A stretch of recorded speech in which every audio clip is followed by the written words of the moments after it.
Intel's fun. We're going to talk about Intel. But as you're getting ready to receive this intel, what would be the most impactful thing that you could hear across college football? Like I'm talking, this changes the national title race, definitely changes the conference race. Got a couple of them I want to go through. But one of the most impactful things you could hear during spring football, I believe, is you go check out Inside Texas, the Texas on 3 site, and the murmurs are, hey, don't look now, but Arch Manning, he's every bit as advertised. Can you imagine that? Can you imagine if that's the case? First of all, if that's the case, rest in peace to all the Twitter scouts, all the Twitter quarterback evaluators that were telling us that Arch Manning was only good because of his last name. That's why he got to Texas. That was never the case, but I mean, rest in peace to y'all and flowers to your loved ones. Do we understand how crazy this would be if this was said? Because the Arch Manning hype is irresponsibly off the rails. Like, I would actually push back and say if we hear that Arch Manning is as advertised out of spring football, I don't even know if that's possible because we're being told he should win the Heisman Trophy and he should be the number 1 draft pick next year and all those things. And if that's the word out of spring football, I don't know if I'd believe you necessarily. But if even a version of that is true, Texas is a national championship kind of team.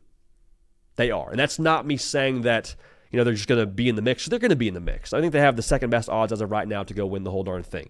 But if the Arch box is checked with green Sharpie and you're not even worried about that, I don't know how you're beating Texas. The defense is one thing. I feel great about the defense. But let's walk this through a little bit more.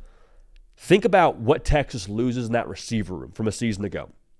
Top 3 guys, right? Well, if Arch is as advertised, and he's advertised as being one of the best quarterbacks in the country, and he meets that criteria in the spring, that means your receiver room gets ratcheted up a few notches. Like, what does that mean for a Ryan Wingo in the year he's about to have? Or a DeAndre Moore? Because here's the thing, great quarterbacks have a lot of, unique traits to them, and there's different things that make different ones great, but one common denominator, all of them make the talent around them better. This is not an NFL show, but I just think it's the most obvious example. Pat Mahomes, dude, he's running around out there with me at receiver and still finding ways to make it to the Super Bowl. I understand they upgraded a year ago and got Xavier Worthy. I hear all that, but the point stands. Great quarterbacks elevate their receiver talent. And Texas has great receiver talent. It's just a little bit more unproven than it has been in the past and what you're used to. Not saying they won't go to the portal this upcoming spring and go get a more proven guy, but that's sort of the point now. Ryan Wingo elevating even more. DeAndre Moore elevating, pun intended, I guess, even more. That makes Texas scary because then the offense becomes real deal versatile. We've said a lot on this show. I think Texas is going to be a run-first kind of football team. Kind of what they were last year. Comes out Quinn Ewers, Torres oblique, and all that. But Texas is arguably their best players were in that running back room. Trey Wiseman had a 1,000-yard rushing season a year ago. That the offensive line, you had to let them go north and south. And with what you were limited at with quarterback, Quinn Ewers not being able to push it downfield, they became a very run-centric team the second half of the year, really, I guess, since Quinn Ewers was out of the lineup. But if Arch Manning is who they're telling us he could be, the receiver room is nasty, the running back room is nasty. I just said it. You're at that point, real deal multiple. And that's what it's going to take now to win at the highest level in college football. We're at 12 teams right now. It'll go to 14, 16, however many until we stop it. But when that's the reality and you have to win that many games in a row, you have to be able to fight different styles. Like it might be a street fight in round 1 with Penn State if you're Texas, and the next week you might have to go score for score with a team like Oregon or a team like Ole Miss or whoever. If you can play both those styles, if you're Texas, because of Arch Manning, that's the differentiating factor. That's where things get really scary, and that's where this really gets off the rails a little bit because the hype is ridiculous. So if you're hearing that he's as advertised with all of that hype, I mean, God bless the rest of college football because with how talented that roster is and who they have coaching the thing is Steve Sarkisian, it sounds hyperbolic, but I would just head on a swivel because Texas is going to be a force regardless. But if Arch is that dude, everyone hang on tight. It's going to get very, very scary quick, fast, and in a hurry. Another thing that would shake up the rest of college football, hey, this Georgia wide receiving core is different. Hear that? You go check out the message board over at Dogs HQ or Georgia on 3 site. If that's what's being said, things are going to get really interesting in the SEC because Georgia a season ago is well documented, just bad, right? Like just not good enough nearly in the wide receiver room. 37 drops, first in America. First of all, I promise you Kirby Smart does not play that. We know that because he went out and got 7 receivers this past cycle via the portal and at the high school level, so it's wide open competition. But if they legitimately are a different outfit at receiver, then I think the Georgia offense can actually be who they want to be offensively. Like, think about it this way. Mike Bobo catches a lot of heat, right? And some of it just comes with the job. Some of it's the predisposition to Mike Bobo that Georgia fans have, whatever. He wants to throw the ball. Wants to throw it north of 30 times a game. The reason why that was having trouble to execute a season ago is because you would throw it that often and you were having guys drop the ball left and right. So when that happens, you're off schedule. I mean, at worst case, you're 2nd and 10. Or I say best case, you're 2nd and 10. Worst case, you're probably 3rd down and long or punting away or something like that. But if you can stay on schedule and get the ball in playmakers' hands and have success, like Zachariah Branch, I promise you, just get him the ball in space. Noah Thomas, one-on-one. Get him the ball, put it on the top shelf where the kids can't get it. If they're able to run the offense the way that Mike Bobo wants to run the offense and not have this consistent, okay, well, we had a drop there, or okay, we couldn't get open there, now we have to compensate for that, and they stay on schedule, think about the complementary football that Kirby Smart then gets to coach. Because that's what they've kind of always been at their best, right? They want to play defensive football, does Georgia, with Kirby Smart as the head coach. And what I mean by that is they don't want to have to score 40 every game. They can. I mean, I'm sure they'll take it every single time. I'm sure you ask Mike Bobo want to score 40 every game. But Kirby still wants that defense, I think, to lead the charge, is my feel on this. So if the Georgia wide receiver room is different and they can just get up on you 21-3, 21-10, whatever, and then they just get to squeeze the life out of you, God bless. God bless is all I would say there. Staying in the receiver realm, Penn State, what if we go over to Blue White Illustrated and we check in with our guy, Sean Fitz, and he's saying, y'all, I mean, we don't need to go to the portal for a receiver post-spring. First of all, I would say, Sean, are you okay? Here, take your temperature. Sit down, have a glass of water. Did you see what happened in the Orange Bowl a year ago? We got receivers just out here running around, just getting attendance essentially for the day. Nobody did anything. But if that's the way they feel, what that would say is they hit big in the portal in the first cycle with Devontae Ross, receiver from Troy, and Kyron Hudson, receiver from USC. Now, I think that Kyron Hudson, just seeing him last year at USC, I think he's maybe one of the more low-key, impactful additions for Penn State. But if that's the reality, Penn State is a national title contender because that's really the one missing infinity stone for James Franklin, right? Defense you feel pretty good about. Drew Aller you feel pretty good about. Running game you feel good about. If you have weapons on the perimeter, you can go score for score with an Ohio State. You can make a run in the college football playoff and hopefully score more points against Notre Dame. Like, definitely changes your perspective that last drive of your season where you throw an interception, maybe get more separation, that changes the game. So if that's what's being said, that would be massively impactful on a number of levels. Hey, what if we go to check out what's going on at Clemson for their spring football? And what we're hearing intel-wise is, hey, this looks like the old Clemson defense. And when I say old, I mean like national title Brent Venables coaching the defense old. You brought in Tom Allen from Penn State, a guy who was a game away from playing for a national title a season ago. A top 15 sack rate, we've said that many times. I trust the offense, which is a refreshing thing to hear if you're a Clemson fan. I trust who you have at quarterback. I trust your skill players. If the defense looks like the old Clemson, point of this whole segment, I guess, is to give you national title impact kind of intel. That would be national title impact. Because I love the rest of the pieces. I don't really question what they can be in the ACC. But if that's the report on the defense, you go from being, oh yeah, they're going to be in the playoff, they'll win the ACC, all that. They go to like, no, they could legit make a run at this thing. Because when you get into December and early January and all those things, you're beat up, you're worn down. You may not have that extra gear offensively. You may not have the same giddy up and go overall. So when that happens, you got to be able to win a little bit more with defense. And if that's Clemson, they're going to be in the mix again. They'll be there at the very end of this whole thing, and vibes will be, once again, immaculate for Dabo and the boys on the Roy bus. Now, here's the one that I'm really intrigued by when we talk about most impactful things that we could hear during spring practice across the country. what if we hear from the people over at the Wolverine, the Michigan on 3 site, hey, Bryce Underwood, he's that guy.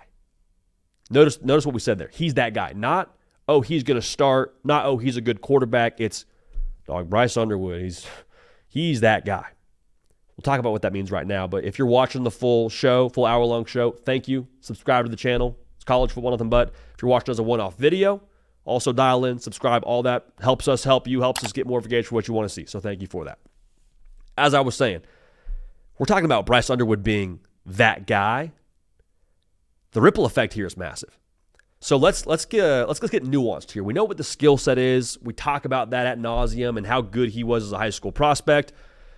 If he is unofficially or officially the starter after spring practice, think about what that actually says about what he did during spring football. We'll give you all the intel we can on this channel, but if that actually ends up being the result and the intel as to him being, again, that guy, it means that the college game isn't something that he's having to have this massive adjustment to.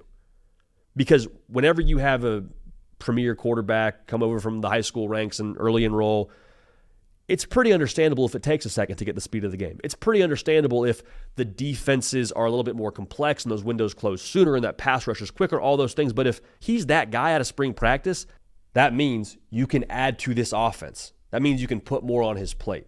How do you get more on your plate? By eating what's on your plate the first serving. And so when you get a little bit more complex for a Bryce Underwood and you can start to bake in some wrinkles and some counters and some answers to the things you've already put on tape the first few weeks, and then you have some deception out there for the rest of November and things of that nature, like that's where this thing really gets rolling. Because then the cause and effect of that is that Michigan offensively gets to be an offensive-driven football team.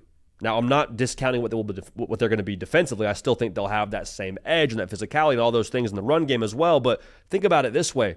When was the last time, as a Michigan fan, you walked into a game and said, I don't think they can keep up with us on the scoreboard. I don't think that they can keep up with us if we're scoring 40. Now, you've had, obviously, years where you've been dominant, and J.J. McCarthy and that offense were phenomenal, but I'm talking about, like, legit high-octane. We're a quick strike, quick score, explosive kind of offense. That could be what they are with Bryce Underwood. I think that's the hope in what they want to be with Bryce Underwood, what they want to be with bringing in Chip Lindsey. And I think, truthfully, that's where new college football is heading in this expanded playoff and how long you got to play. I've talked about a lot of the keys, and of course, line of scrimmage is one, of course, depth is one, of course, defense is one. But I truly believe that if you want to win national championships, there has got to be a freedom for your offense and a what-if factor for your quarterback that at any point in time, just get us back the football in the fourth quarter, and we're going to be able to get it done. We're going to be able to hit that extra gear where you can't keep up with us, and we score X amount more points than you, and that's how it ends up being. Because for Michigan in 25, dude, like the schedule is kind, very kind. The schedule, you feel like, man, who put this thing together? Don't have them second guess it. Don't have them check it because we're in good shape. You got the Oklahoma game early, but outside of that, I mean, Ohio State to finish the year. What other game, if you're a Michigan fan, are you saying, oh, they make us nervous? Not saying that you don't still have good teams on the schedule, but there's no game that you chalk up to, oh boy, that's going to be a national title caliber kind of game. No, I don't see it. There's no Oregon, no Penn State. Like, that is exactly the schedule that I think for Michigan could ultimately lead to them being a not just college football playoff team, but they get some momentum here. Maybe they find themselves with a bye in the college football playoff. I don't know, but there's a lot to like there. And if Bryce Underwood is, in fact, that guy, like we're saying he could be out of spring practice, all bets are off for Michigan football in 2025. Sounds hyperbolic, sounds clickbaity. I'm just telling you that's the reality. I'm just telling you that's definitely on the table for Michigan ahead of next season.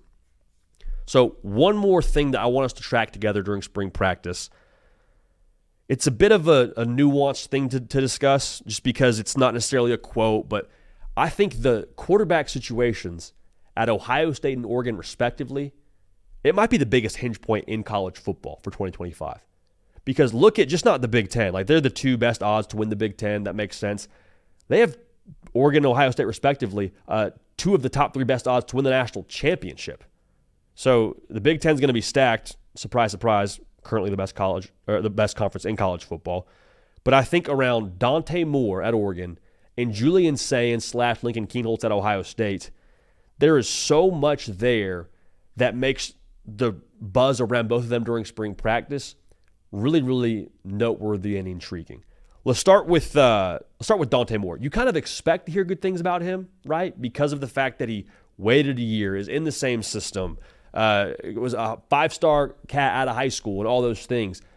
You brought in Dante Moore to Oregon to be able to pick up where Dillon Gabriel left off. Like, he went to Oregon to be able to sit and hit the ground running. Like, this is supposed to be the Dante Moore campaign, if you will, this upcoming. It's supposed to be his moment, if you will, because of the way that went at UCLA and all that. Like, I'm really excited to see what he is, because with what's around him on that roster, the way that Dan Lanning has recruited, the way that they're probably going to hit the portal yet again and add more talent around him, everything is on the table for Oregon to run it back and win the Big Ten again in 25, to be a team that competes for a national championship, obviously, by nature of the odds. But it's still going to be quarterback driven. It's still going to be a thing where Dante Moore has got to make good on all of the talent around him and unlock it. Kind of the same deal with Ohio State. The difference is you don't have the same continuity with your offensive coordinator. Chip Kelly, it's hard to fault the guy who's going to go coach the NFL and not recruit high schoolers, and I'm sure his family's probably pretty happy about that. But whether it's Lincoln Kienholz or Julian Sayin, it's going to be quarterback driven in the same way for Ohio State's success. Like, if Oregon or Ohio State were to fall off the wagon, and let's just say the worst possible case scenario happens for either side, and they miss the college football playoff, it's probably a thing where you look right at the quarterback position and say, hey, what happened here? Because everywhere else, yeah, there's new pieces for Ohio State for sure. There's new pieces for Oregon, of course. But with how they both add talent, they both still have college football playoff level rosters, on paper at least. And so the thing worth monitoring during the spring is, as college football fans and just college football in general, as we cover the sport, we try and check our footing as best we can when we speak about players and their potential success for 2025. We try to leave a little bit of room for interpretation and, hey, this is how it looks, how it feels, how it sounds. However, if it doesn't go that way, we didn't commit 110% to it. Like, that's kind of how we just exist in this space during this time of year. But if you're confident in your quarterback during spring practice, you're letting everybody know. Like, a great example of this is Miami a season ago. Nobody was saying, I hope Cam Ward works out at Miami. Nobody was saying, I wonder if number one's going to be able to get the job done for us. Everyone was like, yo, this dude Cam Ward's different. I don't know how he was ever at Incarnate Word, but this dude is another species. We're going to be really freaking good because he's an absolute dog. When you got the quarterback right, as a fan base, as a website, and media in general, you let everybody know because you saw it. So you want to make sure you're the first to it. And so I'd be very curious to see what that buzz is around both these quarterbacks, whether it's, or all three of these quarterbacks, I suppose, if we're going to factor in Kienholz, Sayin, and Dante Moore. We've called our shot. We think Julian Sayin wins the job at Ohio State. But the hinge point there is absolutely incredibly massive because of the obvious of what we already said, roster, potential to win the national title, all those things. But let's bake in one more prong to this. What if they do fall off the wagon, like we said a second ago? What if maybe you don't get the same caliber of play that you have come to expect as an Oregon fan or an Ohio State fan at the quarterback position? One, that's a bummer, of course. But that opens up the door for things to get very interesting. In the Big Ten, what happens to a Penn State? We told you we think Michigan has a chance to make some noise. Is Nebraska able to get up off the mat a little bit here and make a push here in Matt Rule's third year? Illinois, Luke Altmaier and co., could they make some noise? Like, the Big Ten in itself has a lot of tectonic plates that start to shift. But then, even bigger picture nationally, if those are two teams that are supposed to compete for a national title and one of them doesn't have the prerequisite at quarterback, that's an open spot too.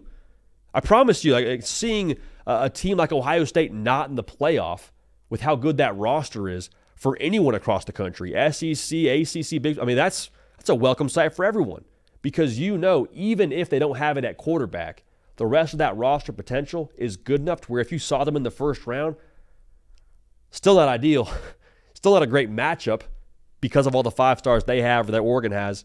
So this is one to really monitor very closely. Letterman Rowe, the entire team over there is covering Ohio State better than anybody in the entire industry. Same deal with Scoop Duck. Justin Hopkins and company crushing it all there. So be tuned in to the intel around the quarterback position. If your quarterback is a dude and you know he's a dude, you shout about it. Don't leave it up for interpretation. You shout about it.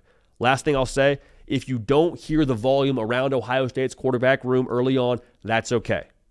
It's okay for a couple of reasons. One, it's going to be a battle. I mean, Tavian St. Clair is a stud true freshman who's going to factor in, it sounds like, to some degree. They're going to give him his fair share of reps to be able to compete for that job.